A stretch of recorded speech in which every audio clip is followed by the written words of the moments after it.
Hello everyone बर्तमान आम पढ़मा adjective पूर्व क्लास रे मुई किछि सम्यक धारणा देइथिली एडजेक्टिव रो again I am repeating what is an adjective is a describing word and our जेन 8 पार्ट ऑफ स्पीच रे adjective is also a part of speech okay तो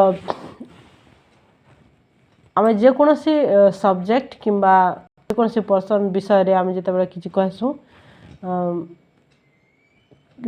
डिस्क्रिप्शन रे जहाँ भी कहसु दैट इज कॉल्ड एडजेक्टिव। तो एबे मुझे किसी एडजेक्टिव लिखीचे आम सेटा के नहीं सेंटेंस फ्रेम करमा तो आमको एडजेक्टिव उपरे गोटे सुंदर धारणा आसी जिबा आम स्पोकन इंग्लिश कहाँ शिखुचु ये शिखुचु जे एट लास्ट आमे दिने इंग्लिश रे कथा कहि पारमा आमे जदि बारंबार सेंटेंस फ्रेम करबाटा सिखमा then it will be very easy for us to get fluency in English okay so let's start इने लिखिच मुई सॉफ्ट सॉफ्ट रो अर्थ समस्त जानिच नरम so soft Gute adjective and I am framing a sentence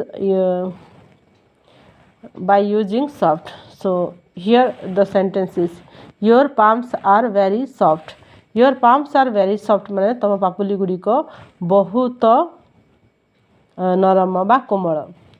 then लिखिचे expert expert माने तो जानि थिबो निपुण बा स्किलफुल जहा के हम कहसु माने गुडी जिनिस उपरे तांकर यथेष्ट ज्ञान अछि से जे कोन जिनिस करिया को दक्ष तो सामे सेटा के कहसु एक्सपर्ट।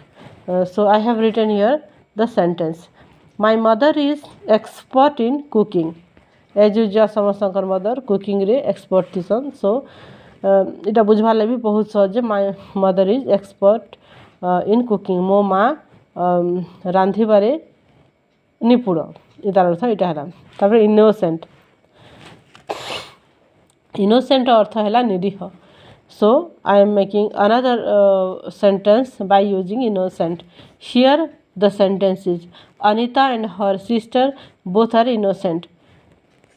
मुई निजर हिसाब रे मुई सेंटेंस फ्रेम करछे ई वर्ड के नहीं करी बा ई एडजेक्टिव के नहीं करी तुमे माने निजर हिसाब रे सेंटेंस फ्रेम करो तार अर्थ के बुझ हला बारंबार लेखबार पढ़वार द्वारा एवं उच्चारण करबार द्वारा आमर जीभटा से भाषा प्रति समर्पित हो जावा आम जिते बड़े किसी कहबा के चाहमा आम जीव आम साथ देबा हला that's why you have to read whatever you are writing after that you have to read every line at least for 3 times okay it will help you to get fluency in English.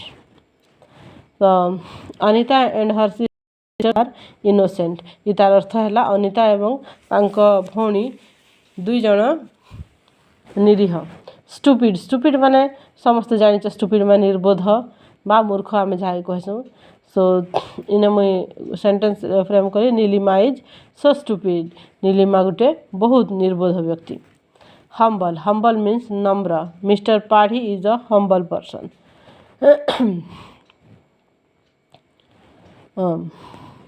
Humble अर्थ जानल नम्र तो इतार अर्थ भी जानी गल जे mister Padhi is a humble person mister Padhi जने काना कहसन कि नम्र व्यक्तित्व। इम्प्योर इम्प्योर माने दूषित समस्त जानिच प्योर रो अपोजिट इम्प्योर तो this water is impure don't drink it इतार अर्थ है यही पानीटी दूषित यहाँ को पियो नहीं। Then I have written arrogant arrogant means दाम्भिक दाम्भिक बोले जेन पूरा टाड़ी दिसन कौन कथार के कंप्रोमाइज नहीं करन है सेंता व्यक्ति कह जासी दाम्भिक। हिटलर वाज सो एरोगेंट है एज यूजुअल समस्त जानिच हिटलर केंता व्यक्ति जी। तापर है मर्सीलेस मर्सीलेस माने निर्दय है जार पाखे दया नहीं थाए तो Hitler and Mussolini both are merciless इतार अर्थ है हिटलर एवं मुसोलिनी दुई जन जाक निर्दय। हालिश हालिश अर्थ है नरकतुल्य माने नरक समान। तो मुई सेंटेंस फ्रेम कली if you will drink this much alcohol your life become hellish मतलब तार अर्थ है तुम्हें जदि एते परिमाण रे अल्कोहल पीब ताहले तुमर जीवन नरकतुल्य हो जावा I hope, my dear students, you people are understanding me properly. If you are feeling that you are learning something from me, then always learn properly and get fluency. My prayers and blessings are always with you. Okay? See you with another video.